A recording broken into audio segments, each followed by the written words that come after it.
नमस्कार दोस्तों, आज का जो डिस्कशन होने वाला है वो है इकोस्पिरिन टैबलेट के ऊपर। क्या इसके यूजेस होते हैं, क्या इसके साइड इफेक्ट हैं और क्या प्रिकॉशंस का हमें ध्यान रखना चाहिए, उसके ऊपर हम डिस्कशन करेंगे। इकोस्पिरिन टैबलेट एक प्रकार की non steroidal anti inflammatory drug होती है।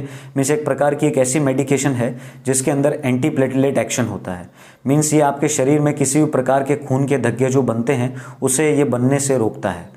और इसके अलावा ये सभी प्रकार के, अगर आप देखेंगे कि पेन में काफ़ी असरदार होता है, चाहे आपको मसल पेन महसूस हो या जॉइंट पेन हो या बॉडी एके हो, मीन्स शरीर में किसी प्रकार का दर्द महसूस हो रहा हो आपको, और तो ये इन सभी पेनों में इस्तेमाल किया जाता है। इसके अलावा ये फीवर में इसका काफ़ी अच्छा रोल रहता है।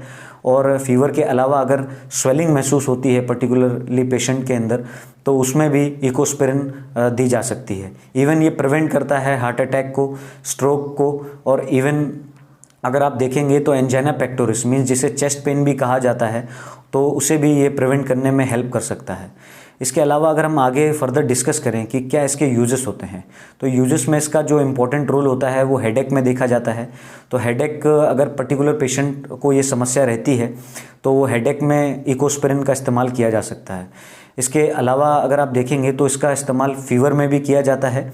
और फीवर की जो टेंडेंसीज होती है वो डिफरेंट होती है। कभी इवनिंग टेम्परेचर में टेम्परेचर राइज होता है, तो इसका हमेशा डायरेक्शन डॉक्टर के थ्रू ही इसको इस्तेमाल किया जाता है। तो डॉक्टर आपको प्रिस्क्राइब कर सकते हैं अगर वो किसी भी प्रकार की कंडीशन देखते हैं।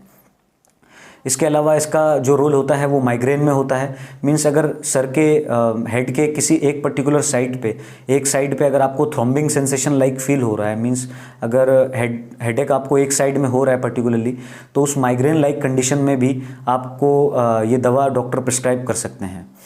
और इसके अलावा न्यूरल्जिया में भी इसका इस्तेमाल किया जाता है। अगर नर्व के अंदर इरिटेशन महसूस होती है तो उस कंडीशन में भी इसे इस्तेमाल किया जाता है। या सोर थ्रॉट में इसको इस्तेमाल किया जा सकता है। या even acute coronary syndrome, means ये एक ऐसी कंडीशन है जब पर्टिकुलरली खून के धब्बे बन जाते हैं जिसके कारण हार्ट के अंदर सप्लाई नहीं हो पाती है ब्लड की प्रॉपरली, तो उस कंडीशन में भी इकोस्पिरिन को इस्तेमाल किया जा सकता है। अब आगे हम जानते हैं क्या इसके साइड इफ़ेक्ट होते हैं। तो साइड इफ़ेक्ट्स के ऊपर अगर हम डिस्कशन करें तो साइड इफ़ेक्ट में पेशेंट को नोजिया फील हो सकता है, वॉमिटिंग हो सकती है, या even gastrointestinal upset means diarrhoea की कंडीशन हो सकती है, या इंक्रीज ब्लीडिंग टेंडेंसी भी पेशेंट के अंदर देखने को मिल सकती है, या उसको कभी कभी हार्ट बर्न भी महसूस होता है। तो ये कुछ मुख्य प्रकार के आप देखेंगे साइड इफ़ेक्ट्स देखने को मिल सकते हैं। अब हम जानते हैं कि क्या प्रिकॉशंस का पेशेंट को ध्यान रखना चाहिए किसी भी प्रकार की दवाइयों का इस्तेमाल करने से पहले और इकोस्पिरिन को इस्तेमाल करने से पहले। तो प्रिकॉशंस की अगर हम बात करें तो किसी भी प्रकार की मेडिकेशन होती है तो आपको ये डॉक्टर के अंडरटेकिंग में ही इस्तेमाल करनी है। मीन्स डॉक्टर की एडवाइस के बिना किसी भी प्रकार की दवाई ना ली जाए। इसके अलावा इसे प्रेगनेंसी में अवॉइड किया जाए तो ज़्यादा बेहतर है। या इवन जो चिल्ड्रंस जो काफ़ी यंग है, मीन्स 16 साल से जिनकी एज कम होती है, उनके अंदर अगर वो भी अवॉइड करें तो काफ़ी अच्छा रहता है। और डॉक्टर के अंडरटेकिंग में ही इसका ध्यान रखा जाए हमेशा।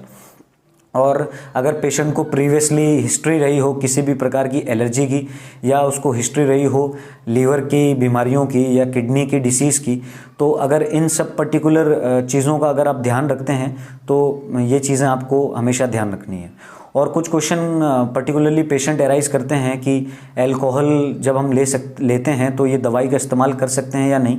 तो आपको ये किसी भी प्रकार की बेवरेजेस हैं, अल्कोहल है, इनको अवॉइड करना है दवा लेने के बाद में। तो हमेशा ये ध्यान रखें कि किसी भी प्रकार की चीज़ों से दूर रहें ताकि आपको आगे फर्दर समस्या ना हो। तो ये कुछ इंपॉर्टेंट चीज़ें थीं जो आपको ध्यान रखनी है। So hope you like the video. Thank you friends.